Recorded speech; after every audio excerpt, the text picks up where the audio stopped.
वक्रतुंड महाकाय सूर्यकोटि समप्रभा निर्विघ्नं मे कुरु देव सर्वकार्येषु सर्वदा।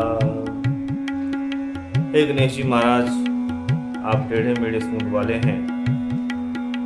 आप कोई साधारण आकृति अथवा दृश्य के स्वामी नहीं हैं। आपका दर्शन सूर्य, और वह भी कोई एक सूर्य नहीं, कोटि सूर्य के समान। आप मेरे सभी शुभ कार्यों में, महान कार्यों में, ओजस्वी कार्यों में आने वाले विघ्नों को हर लेते हैं और प्रत्येक विघ्न के विघ्नहर्ता हैं। आपको मेरा कोटि कोटि प्रणाम है। सर्व कार्येषु सर्वदा, जितने भी कार्य। इसलिए आपकी स्तुति कोई शब्दों में कैसे करे। आप महान हैं। आपकी सूंड अगर बिल्कुल सीधी है तो मैं समझता हूं इसका आध्यात्मिक कारण क्या है। अगर आपकी सूंड बाईं ओर मुड़ी हुई है, इसका भी एक विशेष कारण है, और अगर दाईं ओर मुड़ी है उसका भी एक विशेष कारण है।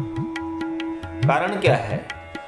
अगर हम इस पे विचार करें तो यह एक आध्यात्मिक दिशा की ओर हमको लेकर के जाता है। हमारे 3 नाड़ियां हैं। आपने देखा होगा साधु महात्मा लोग त्रिपुंड लगाते हैं, और त्रिपुंड लगाने के पीछे जो आध्यात्मिक अर्थ है वह यह है कि हमारे देह में 3 नाड़ियां हैं।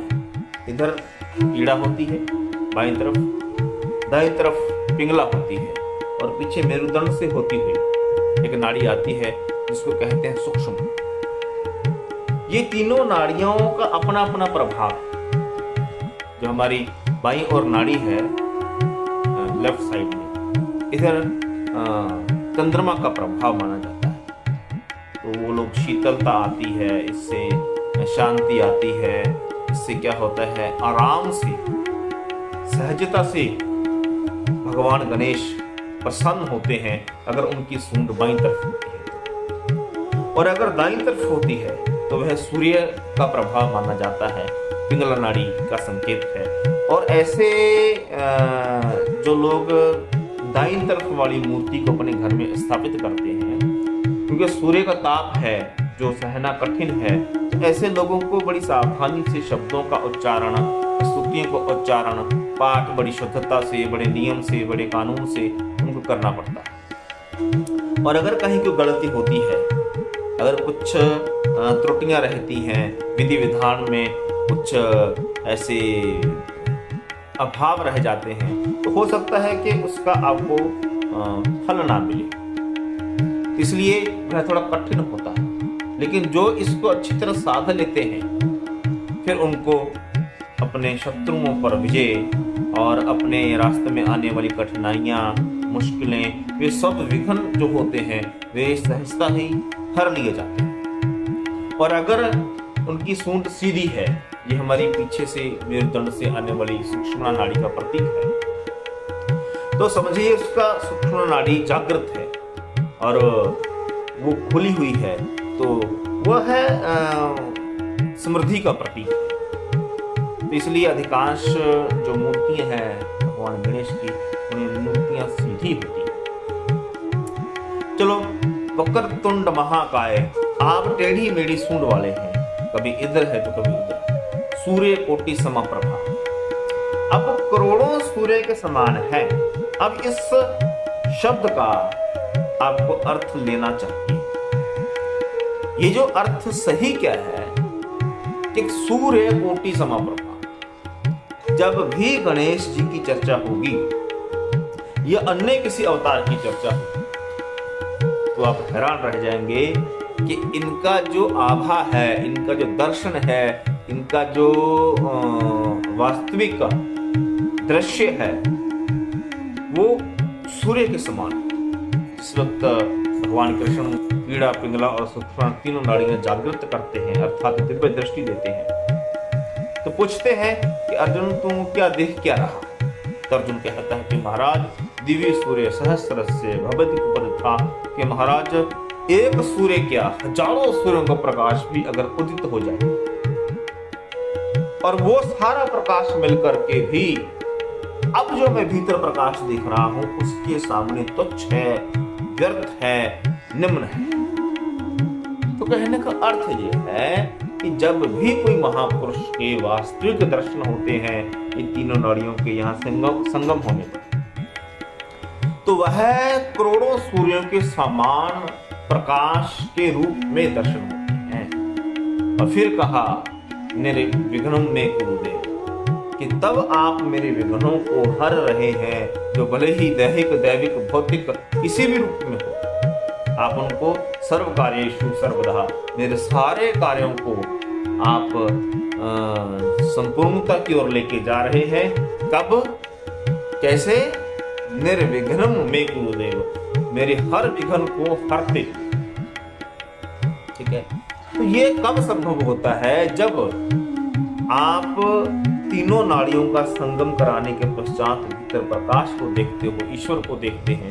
ठीक है, बाहरी हम शाब्दिक अर्थ भले ही ले रहे हैं कि टेढ़ी मेढ़ी सूंड वाले, ये जो गणेश जी के तीनों दिशाओं में सूंड चलते हैं ना, बाएं दाएं और बिल्कुल सीधा, ये तीनों नाड़ियों के संगम का प्रतीक है।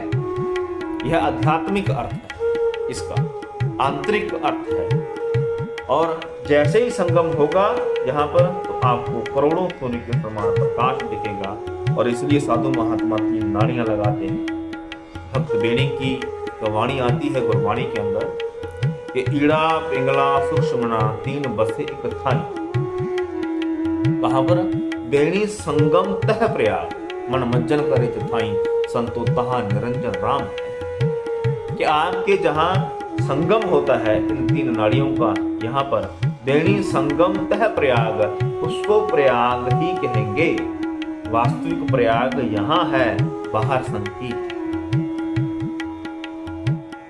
वास्तविक प्रयाग में अगर स्नान हो गया, संतो तहां निरंजन राम है, यहीं पर तो राम बसते हैं, ईश्वर बसते हैं, जिनको अब गणेश कहते हैं।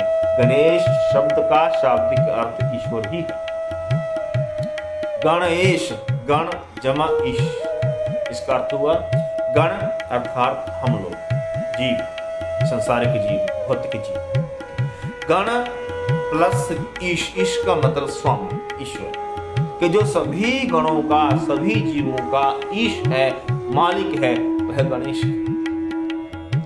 इसलिए गणेश शब्द का अर्थ, जो वास्तविक अर्थ है कि जो ईश्वर है वही आपके सभी विघ्नों को हरने वाले हैं, आपके सभी कार्यों को सफल करने वाले हैं। और वे प्रकाश की तरह सूर्य के प्रकाश की मानिंद हैं, करोड़ों सूर्य के समान हैं, और वे आपका कल्याण करने वाले हैं, सुख समृद्धि देने वाले हैं। सुख समृद्धि आती ही तब है जब भीतर आप उस प्रकाश को, उन गणेश जी को, उन भगवान को देख लेते हैं, दर्शन कर लेते हैं। इसलिए बाहरी रूप में आप माटी के गणेश जी का घर में स्थापना कर रहे हैं और 10 दिन तक पूजा होती है, 11वें दिन आप उनका विसर्जन करते हैं। तो इनके पीछे भी आध्यात्मिक ही कारण है। क्या कारण है? कि आपके शरीर में, हमारे देह में 9 दरवाजे होते हैं। 9 दरवाजे कायाकोट हैं, 10वां गुप्त भीत। कि 9 दरवाजे कौन से? 2 आंखों के द्वार, 2 कानों के द्वार, 2 नासिका के द्वार, 1 मुख का द्वार, ये हो गए 7। और 2 हम मल त्याग करते हैं, उत्सर्जन प्रजनन की क्रिया होती है, तो 9 हो गए। और 10वां ये दरवाजा, और जिसमें आप इन 10वें दरवाजे में प्रवेश कर जाते हैं, 10 दिन तक पूजा होती है ना, तो 11वें दिन विसर्जन होता है। तो विसर्जन ये गणेश जी की मूर्ति का थोड़ी विसर्जन है। आप जब 9 द्वारों से उठ करके 10वें दरवाजे में आप सफर करते हैं और इसी के माध्यम से अपनी यात्रा पूरी करते हैं, और यात्रा निकालने के बाद आप विसर्जन करते हैं ना, तो वो विसर्जन गणेश जी का नहीं है, वो विसर्जन हमारा है। और जल में विसर्जन क्यों करते हैं? क्योंकि जल क्या है?